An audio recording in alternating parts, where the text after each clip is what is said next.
Hello students, welcome to the channel of फर्जी concepts. आज हम लोग RTI advance 2022 paper one chemistry section के अंदर एक वन और more than one correct type question को सॉल्व करेंगे। यहाँ अगर आपके सारे ऑप्शन सही होते हैं तो आपको +4 मार्क्स मिलेगा, अदरवाइज यहाँ पर पार्शियल मार्किंग का भी प्रोविजन है। हर पार्शियल करेक्ट ऑप्शन के लिए आपको +1 मार्क्स अवार्ड किया जाएगा और for unattempted question you shall be getting 0 marks. और अगर आपका एक भी ऑप्शन गलत हो जाता है तो आपको -2 मार्क अवार्ड किया जाएगा। तो आइए इस ऑर्गेनिक केमिस्ट्री के क्वेश्चन को हम लोग सॉल्व करते हैं। तो इसमें कह रहा है कि considering the reaction sequence given below the correct statements is और आर। तो इस रिएक्शन सीक्वेंस के लिए यहाँ पर आपको 4 ऑप्शन दिए गए हैं। तो इसमें पूछा गया है कि करेक्ट स्टेटमेंट्स कौन कौन से हैं। तो आइए इस क्वेश्चन को हम लोग स्टेप बाय स्टेप सॉल्व करते हैं। तो ये हमारा रिएक्शन स्कीम है और रिएक्शन स्कीम का अगर हम लोग ये पहला पार्ट देखें तो ये आपका प्रोपेनोइक एसिड है और उस पर ब्रोमीन और रेड फास्फोरस पहले स्टेप में ऐड किया गया और दूसरे स्टेप में वाटर ऐड किया जा रहा है। इस स्टेप को हम लोग कहते हैं, यह एक नेम रिएक्शन है और इस नेम रिएक्शन का नाम क्या है? हेल-वोलार्ड-ज़ीलिंस्की रिएक्शन है। हेल-वोलार्ड-ज़ीलिंस्की रिएक्शन है। इसमें होता क्या है? Alpha halogenation of carboxylic acid. तो यहाँ पर रेड फास्फोरस और ब्रोमीन के प्रेजेंस में रिएक्शन किया गया है, इसलिए क्या होगा? Alpha halogenation. तो इसके अल्फा पोजीशन पर यहाँ पर पहले 2 हाइड्रोजन लगे हुए हैं, ठीक है? 2 हाइड्रोजन है, तो इस अल्फा पोजीशन का ये हाइड्रोजन हटकर यहाँ क्या लग जाएगा? Br लग जाएगा। तो यही आपका हेल-वोलार्ड-ज़ीलिंस्की रिएक्शन है जिसमें ये 2 कंबाइंड स्टेप होते हैं, ठीक है? इन 2 कंबाइंड स्टेप के बेसिस पर आपका क्या हो जाएगा? Alpha halogenation of carboxylic acid हो जाएगा, ठीक है? तो अब आइए हम लोग इसका एक बार मैकेनिज्म देख लें, शॉर्टकट वे में हम लोग इसको मैकेनिज्म देख लेते हैं। तो हमें क्या दिया हुआ है कि हमें प्रोपेनोइक एसिड दिया हुआ है और ये 2 अल्फा हाइड्रोजन को मैंने इंडिकेट किया हुआ है, ठीक है? तो इसका पहले स्टेप में रिएक्शन किससे किया जा रहा है? रेड फास्फोरस और ब्रोमीन से। रेड फास्फोरस और ब्रोमीन क्या करते हैं? आपस में कंबाइन करके PbR3 देता है ना, फास्फोरस ट्राइब्रोमाइड। यह क्या करेगा? यहाँ का जो OH ग्रुप है ना, इस कार्बोक्सिलिक एसिड का जो OH ग्रुप है उसको क्या करेगा? ये पहले एसिड से इस कार्बोक्सिलिक एसिड को ये क्या कर देगा? एसिड ब्रोमाइड में कन्वर्ट कर देगा, एसिड ब्रोमाइड में कन्वर्ट कर देगा, ठीक है? COBr में ये पहले कन्वर्ट हो जाएगा, ठीक है? पहले स्टेप में ये होता है। उसके बाद क्या करेंगे? इसका टॉटोमरिज्म कर देंगे। टॉटोमरिज्म कैसे होगा कि कीटोइनोल टॉटोमरिज्म की जैसा यहाँ पर क्या होगा? H बॉन्ड ये ब्रेक करेगा CH बॉन्ड और यहाँ पर CO की जगह पर ये सिंगल बॉन्ड बन जाएगा, सिंगल बॉन्ड है वो सिंगल बॉन्ड बन जाएगा, ठीक है? तो ये आपका इनोल के जैसा है, यहाँ पर इनोल है और ये ओल है, इनोल के जैसा है। तो यह टोटमलाइजेशन के थ्रू इनोलाइजेशन हो गया। एक बार जब इनोलाइजेशन हो गया तो यह क्या होगा? ये ब्रोमीन से रिएक्ट करेगा इनोलाइज होने के बाद। तो यहाँ पर क्या होगा? ये वाला बॉन्ड वापस आएगा और यहाँ पर ये जो बॉन्ड खुलेगा ना वो क्या करेगा? वो जाकर Br पर अटैक कर देगा, ठीक है? और यहाँ पे क्या हो जाएगा? इसके अल्फा पोजीशन पे ब्रोमिनेशन हो जाएगा, अल्फा ब्रोमिनेशन का ये स्टेप हो जाएगा, ठीक है? तो ये हमारा अल्फा ब्रोमिनेशन हो गया। तो यहाँ पर हम लोग रेड फास्फोरस और ब्रोमीन ऐड करने पे तो ये तो हो गया, लेकिन इसके बाद में जो सेकंड स्टेप में आपको वाटर ऐड करने की बोला गया है, तो वाटर जब ऐड करेंगे तो क्या होगा? ये वाटर न्यूक्लियोफाइल होता है तो वो कहाँ पर अटैक करेगा? ये एसिड ब्रोमाइड पर जाके इसे कार्बोनिल पर जाकर अटैक करता है। ये बॉन्ड खुलेगा वापस आएगा और यहाँ पर Br क्या है? लिविंग ग्रुप है तो ये लीव कर जाएगा। तो फाइनल क्या हो जाएगा? ये एसिड ब्रोमाइड आपको फाइनली कार्बोक्सिलिक एसिड में कन्वर्ट हो जाएगा। तो नेट रिजल्ट क्या हुआ? अल्फा पोजीशन पे क्या हो गया? ब्रोमिनेशन हो गया। और यही हमारा प्रोडक्ट क्या है? P है और ये क्या है? अल्फा ब्रोमो प्रोपेनोइक एसिड हो गया। लोगों ने P को आइडेंटिफाई कर लिया, प्रोडक्ट P को आइडेंटिफाई कर लिया है। तो हम लोग हमारा प्रोडक्ट क्या है? P आइडेंटिफाई हो गया, जो कि क्या है? अल्फा ब्रोमो प्रोपेनोइक एसिड है। अब अगला जो मैकेनिज्म का अगला जो रिएक्शन दिया हुआ है ना, अगला रिएक्शन क्या है? ये पोटेशियम थैलीमाइड है, पोटेशियम थैलीमाइड है, फिर NaOH से रिएक्शन किया जा रहा है, बाद में H3O+। तो इससे यह भी एक नेम रिएक्शन ही है और ये एमीन चैप्टर का नेम रिएक्शन है और इसकी नेम रिएक्शन का नाम क्या है? गैब्रियल थैलेमाइड सिंथेसिस कहते हैं हम लोग। इसकी से प्राइमरी इमीन का सिंथेसिस होता है, तो गैब्रियल थैलेमाइड सिंथेसिस है, प्राइमरी इमीन है। तो गैब्रियल थैलेमाइड रिएक्शन है ये, ठीक है? तो इससे हम लोग क्या करते हैं? Also a method to prepare alpha amino acid. तो यहाँ पर हम देखेंगे कि ये ऑलरेडी कार्बोक्सिलिक एसिड था, तो यहाँ पर अगर NH2 ग्रुप लग जाएगा, अगर Br हटकर NH2 ग्रुप लग जाएगा तो बोलेंगे कि इसके अल्फा पोजीशन पर ब्रोमो था, वो क्या हो जाएगा? अगर यहाँ NH2 लग जाएगा तो क्या बोलेंगे कि ये अल्फा अमीनो एसिड बन जाएगा। So this is also a method to prepare alpha amino acid. और ये क्या है? Gabriel phthalimide synthesis for the aliphatic amine. Aromatic amine का हम सिंथेसिस नहीं कर सकते हैं गैब्रियल थैलेमाइड रिएक्शन से, सिर्फ एलिफैटिक का ही कर सकते हैं, ठीक है? तो आइए इसका भी हम लोग मैकेनिज्म देख लें। तो मैकेनिज्म अगर देखें तो क्या है? यहाँ पर हमें अल्फा ब्रोमो प्रोपेनोइक एसिड दिया हुआ था और ये क्या है? पोटेशियम थैलीमाइड है। तो ये क्या है? न्यूक्लियोफाइल का काम करेगा, ये आपका न्यूक्लियोफाइल का काम करेगा और ये जाके कहाँ अटैक करेगा? ब्रोमीन के बैक साइड से अटैक करेगा, ठीक है, CBr बॉन्ड के बैक साइड से।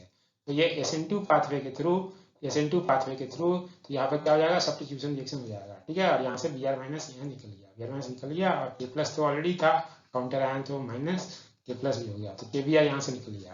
तो ये हमारा ये प्रोडक्ट बना, पहले स्टेप में ये बना, ठीक है। फिर उसके बाद में सेकंड स्टेप में आप क्या ऐड कर रहे हैं, NaOH ऐड कर रहे हैं। सेकंड स्टेप में हम लोग यहाँ पर NaOH ऐड कर रहे हैं। तो जब आप NaOH ऐड करेंगे तो क्या होगा कि ये अमाइड का हाइड्रोलाइसिस हो जाएगा। तो यहाँ पर CONH बॉन्ड आप देख रहे हैं ना, CONH बॉन्ड देख रहे हैं, यही आपका अमाइड है। तो अमाइड में क्या होगा कि Na प्लस है, OH माइनस है। तो यहाँ OH माइनस कहाँ अटैक करेगा, कार्बोनिल पे डेल्टा प्लस चार्ज है, तो कार्बोनिल पे अटैक करेगा, ये बॉन्ड खुलेगा, फिर ये वापस आएगा और यहाँ पर अमाइड का बॉन्ड टूट जाएगा, ठीक है। तो यहाँ पर 2 अमाइड बॉन्ड है ना, यहाँ पर 2 अमाइड बॉन्ड है, तो दोनों साइड से क्या हो जाएगा, अमाइड का हाइड्रोलाइसिस हो जाएगा, दोनों तरफ से अमाइड का हाइड्रोलाइसिस हो जाएगा, ये वाला भी और ये वाला भी, दोनों तरफ से अमाइड का हाइड्रोलाइसिस हो जाएगा। तो हाइड्रोलाइसिस होने के बाद क्या बनेगा फाइनली आपका, तो यहाँ पर तो ये वाला पार्ट जो आपका है, ये अल्फा अमीनो प्रोपियोनेट बन जाएगा, अल्फा अमीनो प्रोपियोनेट। और ये वाला ये बेसिक मीडियम में है, इसलिए क्या है, ये थैलेट आयन हो जाएगा, ठीक है। अब आपका 2 स्टेप तक का रिएक्शन हो गया। तीसरे स्टेप में आप जैसे ही जब इसे प्रोटोनेट करेंगे, तो तीसरे स्टेप में जैसे ही प्रोटोनेट करेंगे, प्रोटोनेट करने के बाद क्या होगा, ये H+ एक्सेप्ट करेगा और H+ ये भी लेगा, ये पार्ट भी ले लेगा और H+ ये पार्ट भी ले लेगा, और ये क्या हो जाएगा, इससे आपको अलानिन और थैलिक एसिड मिल जाएगा, अलानिन और थैलिक एसिड बन जाएगा। और यही आपका क्या है, Q है, अलानिन ही क्या है, Q है, ठीक है, अलानिन ही Q है। तो यहाँ पर आपने Q को भी आइडेंटिफाई कर लिया, तो Q को भी हम लोगों ने आइडेंटिफाई कर लिया। तो हम लोगों ने P Q दोनों को आइडेंटिफाई कर लिया है। अब हम लोग इस पोजीशन में आ गए हैं कि अब हम लोग सारे ऑप्शन को एक एक करके देख सकते हैं। तो इसके बाद अगर हम लोग ऑप्शंस को देखें तो यहाँ पर सारे ऑप्शन को मैंने लिख रखा है, तो हम लोग एक एक करके ऑप्शन को एनालाइज करेंगे। तो यहाँ सबसे पहले ऑप्शन नंबर ए में, ऑप्शन नंबर ए को देखें तो यहाँ पर क्या है, P can be reduced to primary alcohol using NaBH4। तो P का स्ट्रक्चर हमें पता है, तो P पर अगर हम लोग NaBH4 ऐड करें तो क्या यह प्राइमरी अल्कोहल बनेगा या नहीं बनेगा। तो हम लोग जानते हैं कि NaBH4 क्या करता है, NaBH4 कार्बोक्सिलिक एसिड ग्रुप को रिड्यूस नहीं करता है, does not reduce carboxylic acid group, तो ये पहला रिएक्शन नहीं होगा, ठीक है। दूसरे स्टेप में क्या कर रहे हैं कि NaBH4 reduces 2 degree and 3 degree alkyl halide to alkane, है ना, अल्केन बना देगा उससे। तो ये 2 डिग्री अल्काइल हैलाइड है, तो इसको क्या कर देगा, इसको तो रिड्यूस करके यहाँ पर H लगा देगा, इस Br के यहाँ पर क्या कर देगा, H लगा देगा, लेकिन इसका रिडक्शन नहीं कर पाएगा, ठीक है। तो इसके बेसिस पर जो हमारा प्रोडक्ट बन जाएगा, प्रोडक्ट क्या बनेगा, यहाँ पर हाइड्रोजन लगा हुआ है, यहाँ पर हाइड्रोजन लगा हुआ है, और ये क्या है, ये इसको रिड्यूस नहीं कर पाया। तो लेकिन यहाँ पर ना NaBH4 क्या होता है, NaBH4 को हम लिखते हैं Na+ लिखते हैं और BH4 माइनस लिखते हैं, ठीक है। BH4 माइनस क्या होता है, बेसिकली H- प्लस BH3 लिख सकते हैं, है ना। तो ये H- क्या है, ये बेस होता है। तो बेस क्या करेगा, यहाँ पर एसिड का ये H+ आयन ले लेता है, एसिड का H+ आयन ले लेगा, इसलिए ये कार्बोक्सिलेट आयन बन गया, ठीक है। ये वाला जस्ट एसिड बेस रिएक्शन था, और दूसरा क्या हुआ, 2 डिग्री अल्काइल हैलाइड का रिडक्शन हो गया, ठीक है। तो यही हमारा प्रोडक्ट बना। लेकिन ये क्या है, ये नॉट ए प्राइमरी अल्कोहल, ये प्राइमरी अल्कोहल नहीं है। तो ये कह रहा है P can be reduced to a primary alcohol using NaBH4, तो ये स्टेटमेंट क्या हो गया, ये स्टेटमेंट हमारा गलत हो गया, ठीक है। तो ऑप्शन नंबर ए को हम लोगों ने चेक कर लिया। ऑप्शन नंबर बी को हम लोग देखते हैं। तो ऑप्शन नंबर बी में क्या कर रहा है कि treating P with concentrated ammonium hydroxide solution followed by acidification. तो पहले इसको कंसंट्रेटेड अमोनियम हाइड्रोक्साइड से P को ट्रीट करना है। ऑप्शन नंबर बी में क्या करेंगे, हम लोग P को पहले अमोनियम हाइड्रोक्साइड से ट्रीट करेंगे। तो अमोनियम हाइड्रोक्साइड करेगा क्या, अमोनियम हाइड्रोक्साइड तो एक बेस होता है, अमोनियम हाइड्रोक्साइड क्या होता है, बेस होता है, अमोनियम हाइड्रोक्साइड बेस होता है। तो फर्स्ट क्या करेगा ना, ये एसिड बेस रिएक्शन करेगा कार्बोक्सिलिक एसिड के साथ।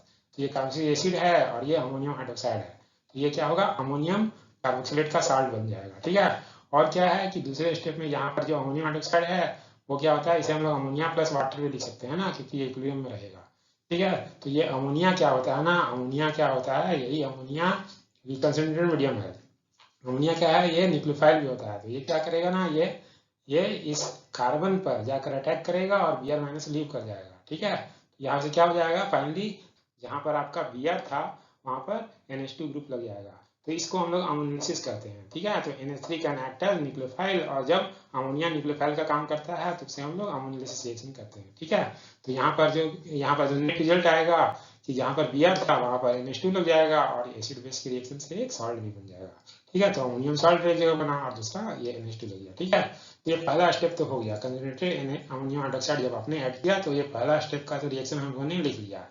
आगे क्या करना है कि इसका एसिडिफिकेशन करना है, आगे इसका एसिडिफिकेशन करना है। तो जब हम लोग इसका एसिडिफिकेशन करेंगे तो जो कार्बोक्सिलेट आयन था वो क्या हो जाएगा, कार्बोक्सिलिक एसिड में कन्वर्ट हो जाएगा। ठीक है, तो यहाँ पर क्या हो गया, ये कार्बोक्सिलिक एसिड में कन्वर्ट हो गया। तो ये देखें कि ये जो हमारा स्ट्रक्चर है ना एग्जैक्ट क्यू से मैच हो जा रहा है, एग्जैक्ट क्यू से स्ट्रक्चर मैच हो रहा है। ठीक है, तो ये कह रहा है कि treating P with concentrated ammonium hydroxide solution followed by acidification gives Q. तो यह स्टेटमेंट क्या है, हमारा स्टेटमेंट सही है। ठीक है, यह स्टेटमेंट सही है। तो हम लोगों ने दो ऑप्शन को चेक कर लिया है। अब हम लोग थर्ड ऑप्शन नंबर सी पर आते हैं। ठीक है, सी में कह रहा है कि treating Q with solution of sodium nitrite and aqueous HCl liberate nitrogen. तो क्यू हम लोग ले लेते हैं, तो ये हमारा क्यू है, ये एलानिन है। ठीक है, इसका रिएक्शन किसे कर रहे हैं, NaNO2 और HCl। तो ये दोनों क्या करता है ना, ये HNO2 देता है। HNO2 मतलब नाइट्रस एसिड। तो नाइट्रस एसिड क्या करता है ना कि NH2 ग्रुप है और नाइट्रस एसिड आपको मिल गया। नाइट्रस एसिड में जो इलेक्ट्रोफाइल होता है ना, ये इलेक्ट्रोफाइल कौन सा इलेक्ट्रोफाइल जनरेट करता है, ये Na+ इलेक्ट्रोफाइल जनरेट करता है, जिससे जो कहाँ जुड़ जाएगा, जाके NH2 पे जाके NH2 का लोन पेयर जाके इस पे अटैक कर देता है NO+ पे, जिससे क्या होगा, ये डाइऑटाइजेशन रिएक्शन होता है। डाइऑटाइजेशन रिएक्शन होता है। डाइऑटाइजेशन में क्या हो जाएगा, या डायजोनियम सॉल्ट बन जाएगा। तो ये क्या हो जाएगा, यह एक डाइऑटाइजेशन रिएक्शन है। तो यहाँ क्या हो जाएगा, डायजोनियम सॉल्ट बन जाएगा। लेकिन हम लोग जान रहे हैं कि ये एलिफैटिक डायजोनियम सॉल्ट है और N2+ क्या होता है, बहुत ही गुड लिविंग ग्रुप होता है। तो N2+ ही बहुत ही इजिली लीव करना चाहता है, वेरी गुड लिविंग ग्रुप है। ये नाइट्रोजन गैस बनकर निकल जाएगा। ठीक है, और यहाँ पर एक्वस मीडियम में है, क्योंकि सॉल्यूशन कैसा है आपका, एक्वस मीडियम में है, पूरा एक्वस मीडियम है। तो यहाँ पर क्या है, वाटर एज ए न्यूक्लियोफाइल है। आइदर SN1 या SN2 पाथवे के थ्रू ये रिएक्ट करेगा और ये यहाँ पर SN2 पाथवे के थ्रू जाएगा। यहाँ पर बैक साइड से वाटर अटैक कर देगा। अदरवाइज अगर कार्बोटाइल बन जाता तो भी यहाँ पर ये अटैक हो जाता। तो फाइनली क्या हो जाएगा ना कि यहाँ पर N2+ था, वहाँ पर क्या लग जाएगा, OH लग जाएगा।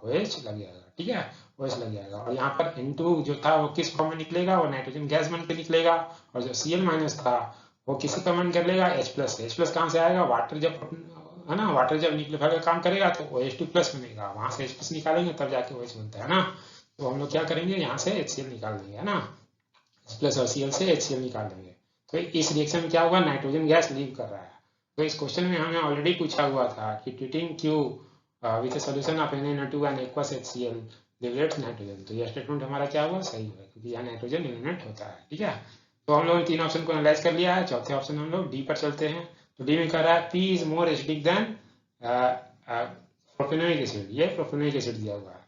तो ये क्या है, एसिड स्ट्रेंथ के बारे में पूछा गया है। और P क्या है हमारा, P क्या है, अल्फा ब्रोमो प्रोपेनोइक एसिड है। तो हम जानते हैं Br क्या करेगा, ये Br क्या करेगा, Br क्या होगा, माइनस आई इफेक्ट लगेगा इसका। माइनस आई इफेक्ट के कारण ये विड्रॉ करेगा, ये इसे इलेक्ट्रॉन विड्रॉ करेगा। ठीक है, और जो सेकंड में क्या दिया हुआ है, यही हमारा P था। और ये प्रोपेनोइक एसिड जो है, प्रोपेनोइक एसिड जो देखें, प्रोपेनोइक एसिड में क्या है कि यहाँ इथाइल ग्रुप का क्या है, प्लस आई इफेक्ट लगेगा। नेट क्या है, प्लस आई इफेक्ट। ये प्लस आई इफेक्ट है, प्लस आई इफेक्ट के कारण ये इलेक्ट्रॉन देगा तो क्या होगा, ओवरऑल ये कम एसिडिक हो जाएगा। ठीक है, क्योंकि यहाँ पर हमें OH से जितना ज्यादा इलेक्ट्रॉन विड्रॉ होता है उतना ज्यादा एसिडिक होता है। लेकिन यहाँ क्या हो रहा है, ये प्लस आई इफेक्ट के कारण इलेक्ट्रॉन विड्रॉ करने की टेंडेंसी को कम कर देगा, इसलिए ये कम एसिडिक हो जाएगा। इसलिए ये यहाँ पर माइनस आई इफेक्ट के कारण, या ब्रोमीन के माइनस आई इफेक्ट के कारण क्या हो जाएगा, या जो P हमारा क्या हो जाएगा, more acidic due to minus I effect of bromo group. तो यहाँ compound P is more acidic than propanoic acid. तो यहाँ पर ये जो हमारा स्टेटमेंट नंबर डी है, स्टेटमेंट नंबर डी भी क्या हो गया, डी भी सही हो जाएगा। तो ये हम लोगों ने सारे ऑप्शन को एनालाइज कर लिया है। ये करेक्ट आंसर हो गए। और यह जो आंसर है यह ऑफिशियल आंसर की से मैच करता है। So thanks for watching. Thanks.